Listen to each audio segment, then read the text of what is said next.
Bueno, vamos a ver efecto Debye-Falkenhagen o como se pronuncia eso. Ese es un efecto más, bueno, es un poquito más difícil de comprender el concepto de cómo sucede. Para ello voy a recurrir a un concepto un poco más conocido por la audiencia, espero, por lo menos en el área de electroquímica, que es el cómo funciona un capacitor. Un capacitor o un condensador de voltaje son dos placas paralelas que se están mirando una a la otra. Así, dos placas. Entre más cerca estén las placas, más cargas son capaces de almacenar. Las placas, nada más la única condición que deben de ser de metal. Es lo único que te pide bueno, de un material conductor, ni siquiera metal, con que sea conductor con eso. Entonces, algunos cristales, algunas soluciones electrolíticas entran dentro de eso. Algunos semiconductores también entran en la clasificación de capacitores. Y ahorita vamos a ver precisamente la aplicación a semiconductores de este efecto. Pero bueno, esto inicia más con la electroquímica, inicia así. Cuando tú aplicas una corriente, estamos aplicando un flujo de electrones. Estos electrones van a viajar a lo largo de un conductor, que es el que está representando así. Estas son las dos placas del condensador. Todas las sustancias están constituidas por cargas tanto positivas o negativas. Y las placas de las cuales están formados los condensadores o capacitores no son la excepción. Vas a tener cargas tanto positivas como negativas. Vamos a poner otra menos acá. Entonces, cuando llegan estas cargas negativas, se esparcen a lo largo de la placa porque están siendo impulsadas por una fuerza que se llama voltaje. Y el voltaje las está empujando así, ya bien, como el hora pico en el metro. Así, o sea, están aventando así, y se avientan literalmente unos a otros. Y es por repulsión electrostática. Entonces, como se quedan aquí todos al borde, como cuando abren las puertas del metro, que se quedan así todos, yo creo que vamos a poner una imagen. Bueno, en el metro es muy común encontrar imágenes de este tipo. Por ejemplo, aquí en el borde, donde termina la línea, ahí ves a todas las personas aglomeradas. No se van a aventar a las vías, ahí es donde se detienen. Y precisamente cuando llega el tren, bueno, el vagón del metro, en cuanto pueden pasar, pasan la mayor cantidad de personas que pueden y las que no pueden pasar, pues las hacen que pasen las demás por el voltaje que estás aplicando. Cada persona sería un electrón y llegan a pasar a veces por donde no. Cuando tú aplicas demasiado voltaje, como en este caso, este electrón está pasando por donde no debería. Y eso pasa mucho también en los condensadores. Si tú aplicas mucho voltaje, algunos electrones se van a pasar por aquí. No me importa que haya un abismo gigante. Y se va a pasar. Y al haber corriente aquí en medio de las placas, el condensador se quema. Es lo que ocasiona que se queme el condensador. Pero bueno, este es un ejemplo muy extremo de que los electrones se avientan. No. Lo único que hacen es que al haber muchos electrones aquí, estos otros electrones al estar cerca, ya tienen una repulsión electrostática. Entonces, este electrón se va a ir. Entonces, tú cuando aplicas una corriente, tú estás observando que estos electrones llegan, pero aquí se van a quedar acumulados y estos electrones van a salir. Entonces, los electrones que se están midiendo del otro lado del condensador no son los mismos que metiste. Los que metiste se quedan aquí en esta placa. Entonces, esta placa va a quedarse cargada positivamente. Esta pues tiene cargas positivas y negativas. Positivas y negativas. Positivas y negativas. Pero además va a tener un montón de electrones. Que están en esa placa. Entonces, normalmente tú lo que haces, bueno, no tú, porque tú no haces capacitores, a menos que tú fabriques, pero normalmente lo que hacen los fabricantes de capacitores es que ponen aquí una placa aislante, ya sea una sustancia eléctrica, un plástico, una cerámica, un vinil, etcétera, para que no vayan a pasar los electrones aquí de, ¡ay, hay una carga positiva, yo me lanzo! No, espérate. Entonces, lo que hacen es que precisamente así almacenan la carga, pero no falta el electrón que se aburren de, ay, pues no hay nada bueno aquí, y se van, y por eso luego se descargan los mismos capacitores hacia al aire. Pero entonces tú cuando juntas estas dos terminales, cuando tú juntas estas dices, ah, bueno, pues por aquí sí se puede pasar los electrones, y entonces los electrones se van por este caminito hacia acá, y ya se quedan de este lado de la placa. Y eso es como funciona. Pero ahora, eso es cuando la corriente es continua. ¿Qué pasa cuando la corriente es alterna? ¿Qué es lo que pasa cuando la corriente es alterna? Entonces, significa que primero la apliqué en esta dirección hacia la carga, y entonces esta placa va a estar así, toda acumulada de cargas positivas y negativas.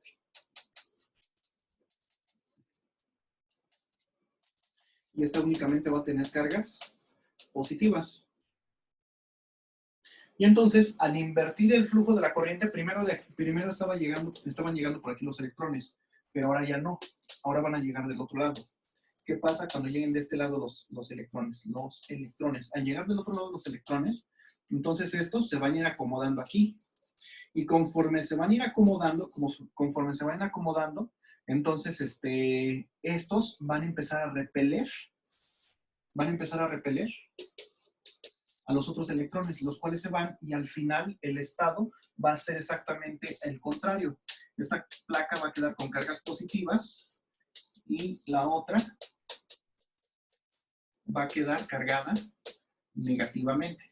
Va a tener las cargas negativas y estas solamente cargas positivas. Y entonces cuando tú vuelvas a invertir la corriente, cuando nuevamente esté aquí la corriente, estos electrones se van a ir, aquí se va a acomodar y nuevamente queda de este tipo. Y entonces, por eso es que cuando tú pones una batería, y tú pones un capacitor, cuando ya queda cargado el capacitor, cuando tú pones las cargas positivas ahí, cuando ya queda cargado el capacitor, ya no va a pasar más corriente. Ya no puede pasar más corriente una vez que está cargado el capacitor. Dice, no puede pasar más corriente. ¿Por qué? Pues ya están muchos electrones. Como en el metro, van a decir, no, ya no pasa. Y hasta cierran el metro. Lo no pasa aquí. No se puede cargar más. Pero, ¿qué pasa cuando la corriente es alterna? Cuando en vez de tener una fuente continua, tienes una fuente alterna, entonces un capacitor sí permite el paso de la corriente. No tan fácil como se los estoy planteando. Existe lo que se llama impedancia, y esa impedancia depende de la frecuencia. Entre más alta sea la frecuencia con la cual estás cambiando la polaridad,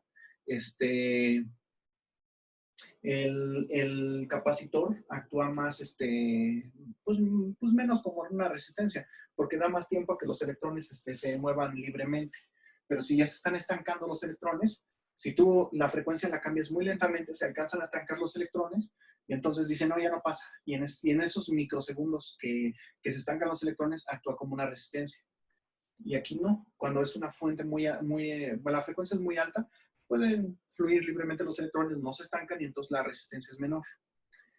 Pero bueno. ¿Y esto qué tiene que ver con Debye? Bueno, Debye o eso. Ah, bueno. Pues sucede lo siguiente. Como habíamos visto, todos los metales, todas las sales iónicas tienen una esfera de solvatación.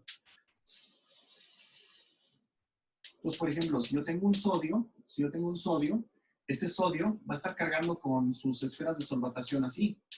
Y entonces, cuando yo aplique un campo eléctrico,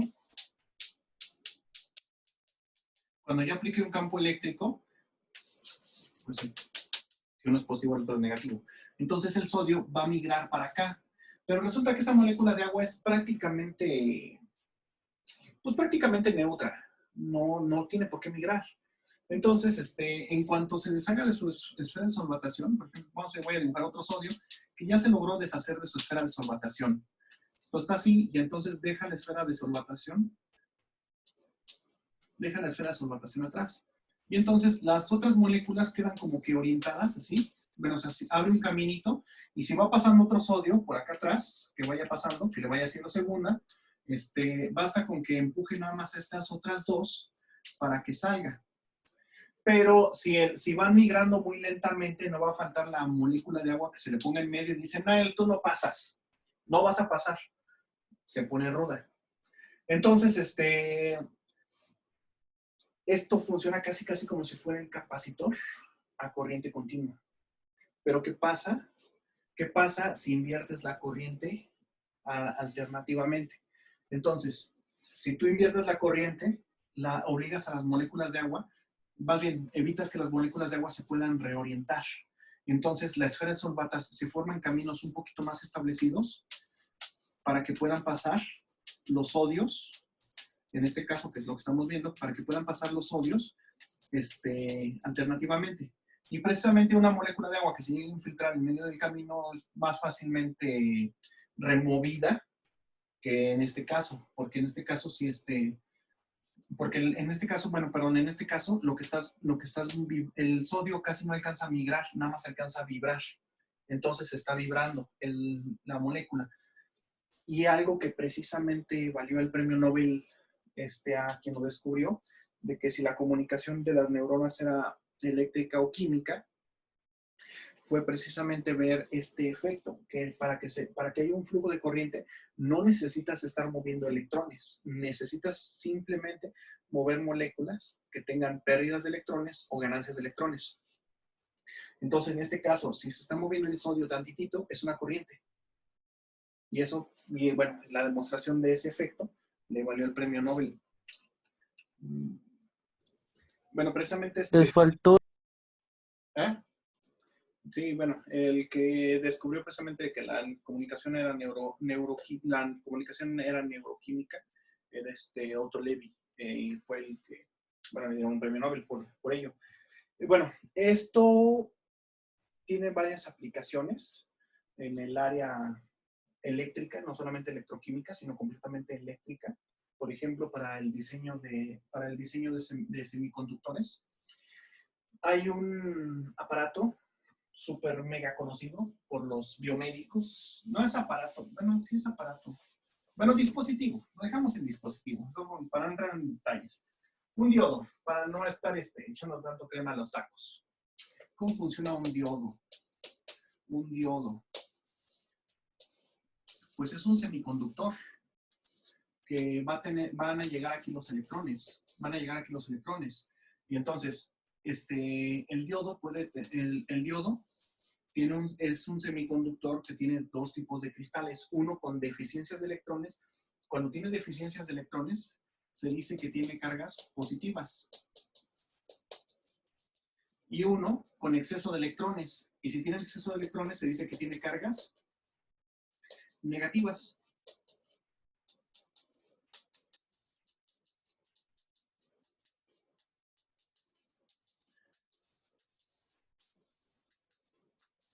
Pero bueno, ¿esto entonces cómo funciona? Si yo aplico una corriente eléctrica, que, bueno, por definición la corriente eléctrica lo que se están moviendo son los huecos, no los electrones. Entonces es como si se movieran los protones, las cargas positivas. Pero ahorita lo vamos a dejar en electrones para que quede un poco más aterrizadito.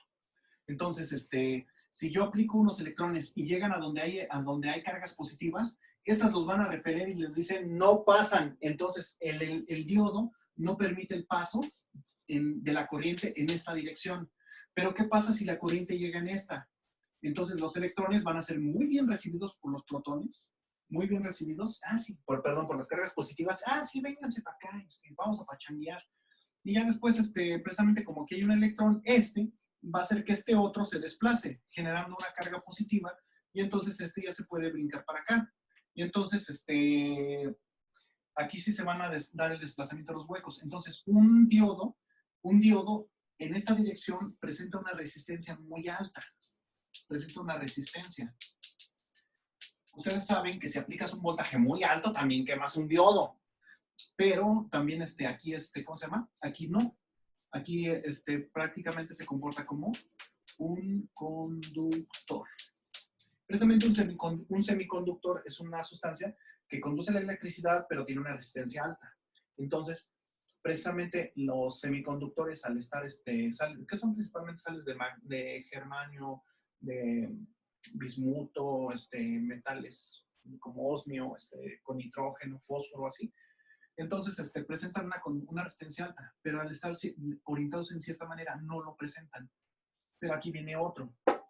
Ya el efecto Debye-Falcon-Hagen, como se pronuncie, es exactamente lo mismo que pasa en un capacitor. Cuando tú pones una corriente alterna en un diodo, se comporta como si fuera un capacitor. ¡No es cierto! Yo he trabajado con diodos y no guardan carga. ¿Sí? ¿Han trabajado con diodos o no? Sí, ¿no?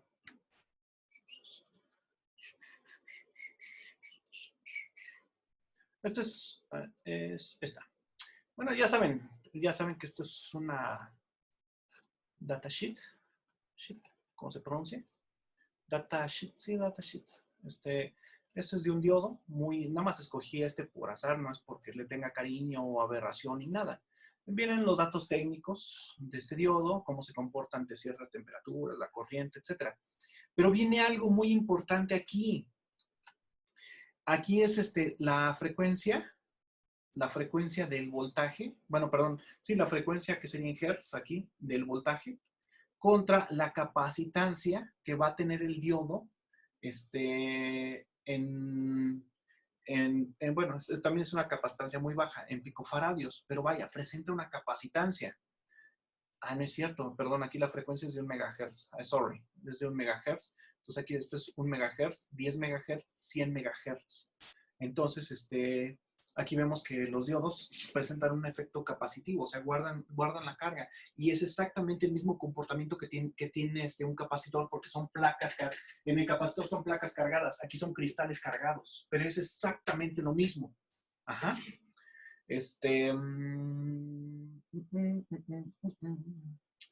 De aquí viene otro que yo quiero presentar, que ese sí es de mi autoría. Mi autoría.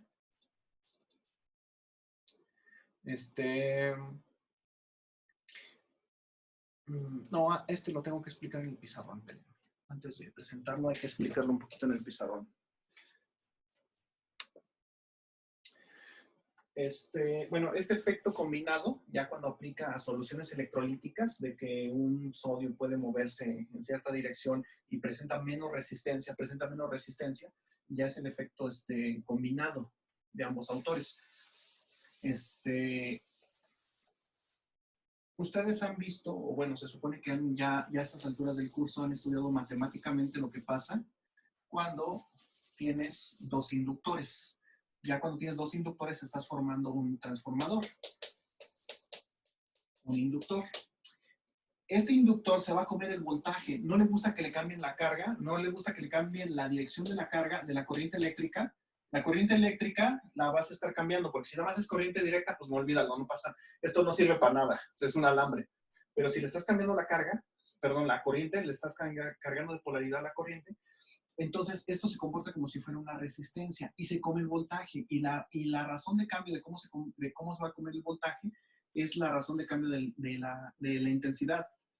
De tal manera que la caída de voltaje, el voltaje que se va a consumir, es igual a L, que es la inductancia que se mide, que es la inductancia que se mide en henrys, por la derivada de la corriente con respecto al tiempo.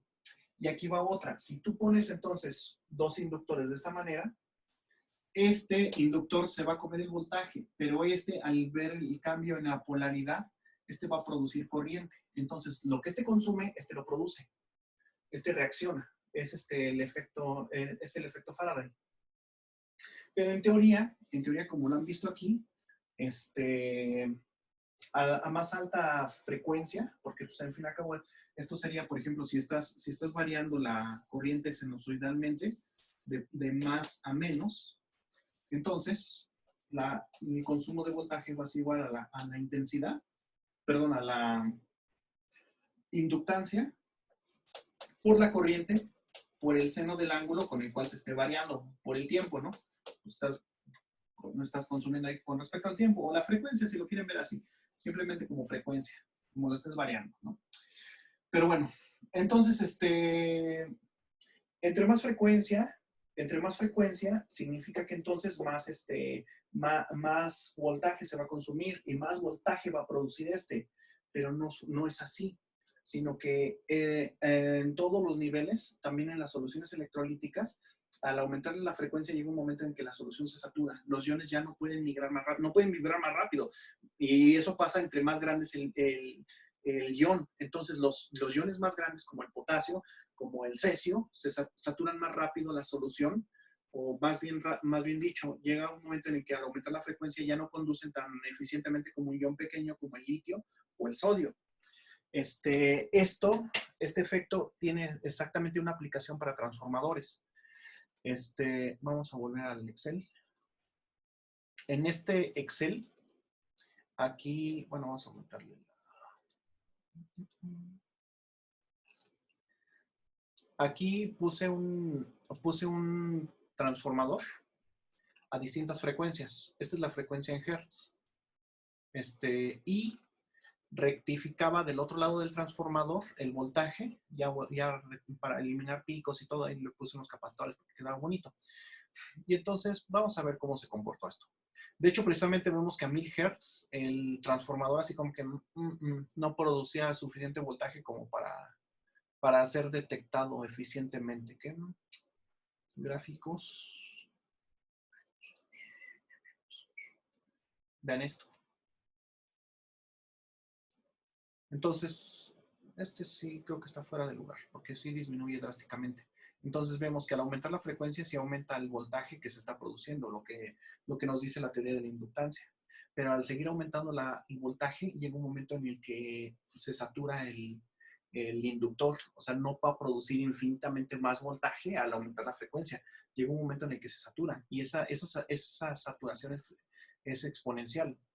Dar formato al eje. Escala logarítmica. Bueno, sí, pero que inicie en 1000. Ahí está.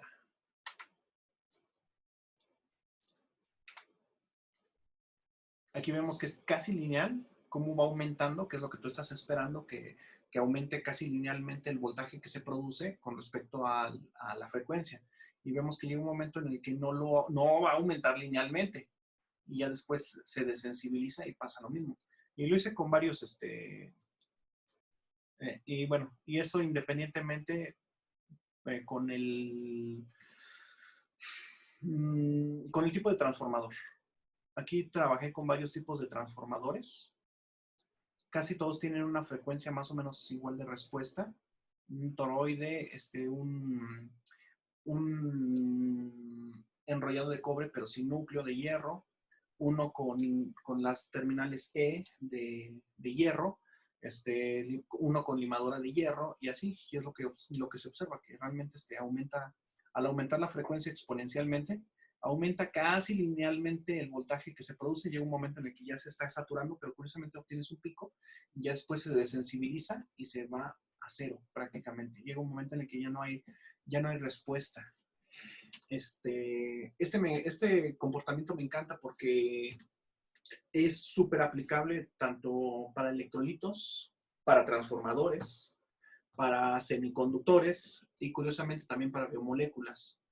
Por ejemplo, cuando se mide la respuesta fotosintética de las plantas,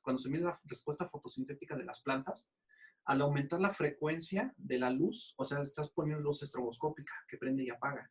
Al aumentar la frecuencia, la fotosíntesis se hace más eficiente. Pero llega un momento en el que se hipersensibiliza y a partir de ahí ya se cae la fotosíntesis. Es decir, los fotosistemas no pueden atrapar a los fotones. Y eso pasa también, por ejemplo, todas las moléculas absorben energía y esa energía depende de la frecuencia.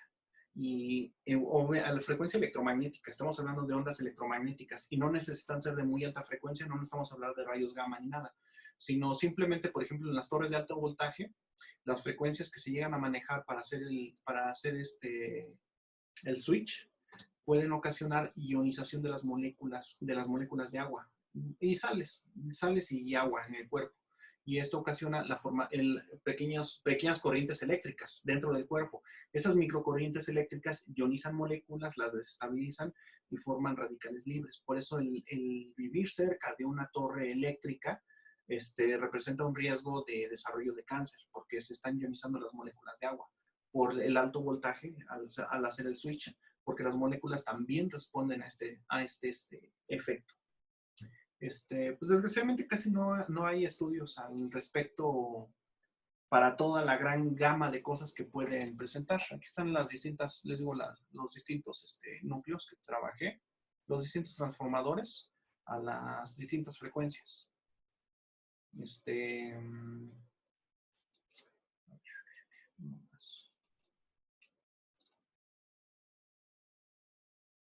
Y bueno, aquí está, ese es el voltaje en escala logarítmica. También la frecuencia en escala logarítmica, aquí vemos cómo van aumentando casi linealmente, llega a su pico y se empieza a desensibilizar y cae así. Y estos son tres distintos transformadores. Pero bueno. El otro efecto. Una mutación que tolere eso. Mutación que celular. Se adapta al... No, mutación celular. O sea, todas las radiaciones ocasionan mutaciones celulares. De hecho, precisamente acabo de publicar un artículo de que cuando te expones a la radiación solar, tus células que han sufrido alguna mutación se suicidan por apoptosis, porque la radiación solar activa algunos mecanismos de apoptosis para salvar a tu cuerpo, porque si se siguen dividiendo esas células pueden generar cáncer. Bueno, el otro efecto que ya no vamos a alcanzar a ver es de David Huckel, que habla de la actividad, la actividad intrínseca a la fuerza iónica. Y ya estamos hablando de mecanismos más atómicos, ya de efectos electrostáticos a nivel nuclear muy interesantes, pero eso va a ser hasta la otra clase. Y sí, o sea, el problema son las altas frecuencias y el tiempo, sobre todo el tiempo de exposición. O sea, pasar por una torre eléctrica no pasa nada, pero vivir cerca de una torre sí. Lo mismo con el Bluetooth, por escuchando 1 hora, 2 horas, 3 días, no pasa nada. Pero si lo vas a usar 5 años con esa frecuencia, asegúrame que no se van a ionizar tus moléculas de agua. Ese es el problema. O sea, el problema es el tiempo, no la frecuencia.